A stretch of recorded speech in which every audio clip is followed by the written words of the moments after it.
श्री शिवाय नमस्तुभ्यम। दोस्तों, अनेक रूपों में हम भगवान की पूजा करते हैं। कृष्ण, राम, विष्णु, शिव ऐसे भगवान के अनेक स्वरूप हैं। अपने भक्तों की रक्षा करने के लिए भगवान ने अनेक रूप धारण किए हैं। सत्यनारायण भगवान भी विष्णु जी का ही एक स्वरूप है। सभी के घर में सत्यनारायण भगवान की पूजा होती है और कथा भी सुनी जाती है। भगवान विष्णु को सत्यनारायण नाम क्यों और कैसे मिला, ये हम आज तक नहीं जानते। सत्यनारायण की असली कथा कौन सी है, ये भी हम नहीं जानते। आज के वीडियो में हम सत्यनारायण की असली कथा परम पूज्य मिश्रा जी के श्रीमुख से सुनेंगे। ये कथा बहुत ही अद्भुत है, जो आज तक किसी ने नहीं बताई। इसीलिए ये वीडियो हम आपके लिए लेकर आए हैं। इसका आप ज़रूर लाभ उठाएं। वीडियो को ज़्यादा से ज़्यादा शेयर करें ताकि ये कहानी सभी तक पहुंच सके। श्री शिवाय नमस्तुभ्यम। मैंने नहीं देखा। एक बार सत्य बोला।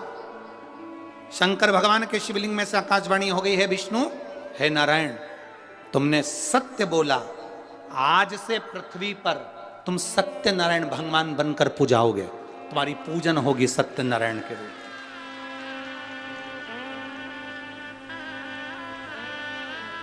सारी दुनिया में आज भी सत्यनारायण भगवान की कथा होती है। 5 अध्याय होते हैं। पंडित जी बाजते हैं। पंडित जी आपसे हमेशा कहते हैं, ब्राह्मण ने सत्यनारायण जी की कथा सुनी, कथा कराई, बोलो सही है कि गलत है? लक्कड़हारे ने कथा सुनी, कथा कराई, बोलो सही है कि गलत है? राजा ने सत्यनारायण की कथा सुनी, कथा कराई। बनिए ने कथा सुनी, कथा कराई, पर उन्होंने एक बार भी ये नहीं बताया कि कथा कौन सी थी जो कराई थी, बाची थी और सुनी थी। वो कथा कौन सी थी? सत्यनारायण भगवान की कथा, असली कथा कौन सी है? ये तो 5 अध्याय में ये कहा गया कि उन्होंने सत्यनारायण जी की कथा करी और उन्होंने सुनी। सुनी तो कौन सी सुनी? लक्कड़हारे ने कथा सुनी, कौन सी सुनी? बनिया ने कथा सुनी, कौन सी सुनी? 5 अध्याय में केवल कथा सुनी ये बताया गया, पूजन करी ये बताया गया, पर कथा कौन सी थी? स्कंद पुराण में वर्णन किया गया कि सत्यनारायण की कथा ये है कि शंकर भगवान के शिवलिंग के चरण भगवान विष्णु को नहीं मिले थे और उन्होंने सत्य कह दिया था। तब भगवान शंकर प्रकट होकर उनको कह दिए थे, आज से तुम सत्यनारायण के रूप में पूजाओगे और तुम्हारी पूजन होगी, तुम सत्यनारायण बन जाओगे। ये सत्य है।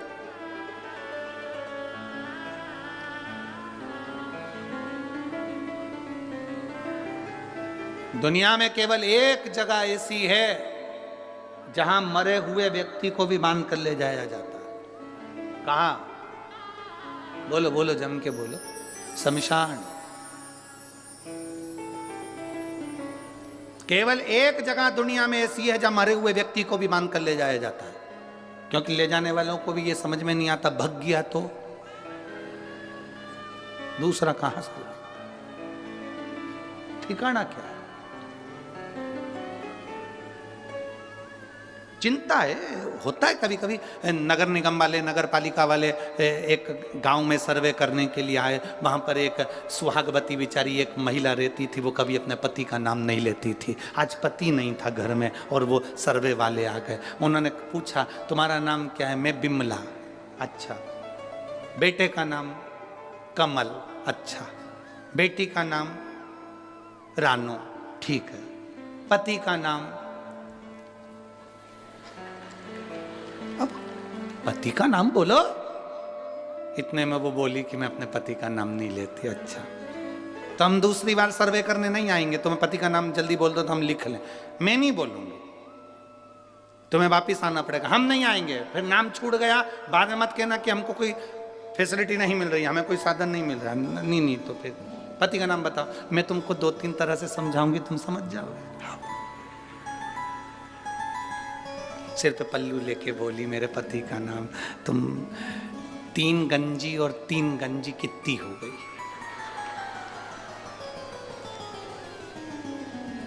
अरे बोलो तो, 3 गंजी और 3 गंजी कितनी हुई? 6 गंजी। बस मेरे पति का नाम यही है।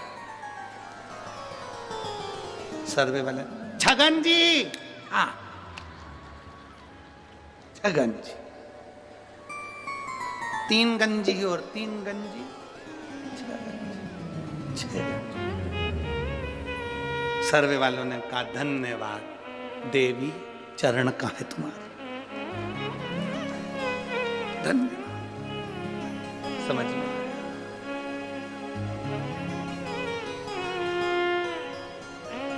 जो पहचान गया शिव को वो फिर भटका नहीं।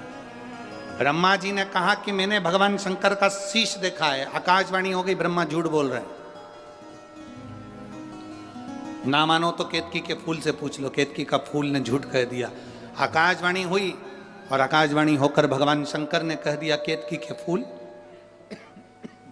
केतकी के पुष्प, तू मेरे सामने झूठ बोल रहा है, मैं तुझे श्राप देता हूं।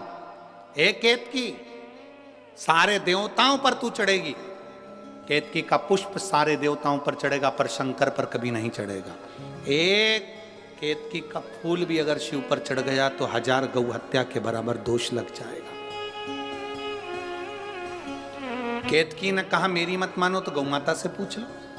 गाय से ब्रह्मा जी ने पूछवाया, क्या बताओ ब्रह्मा जी को क्या शंकर जी का शीश नहीं मिला?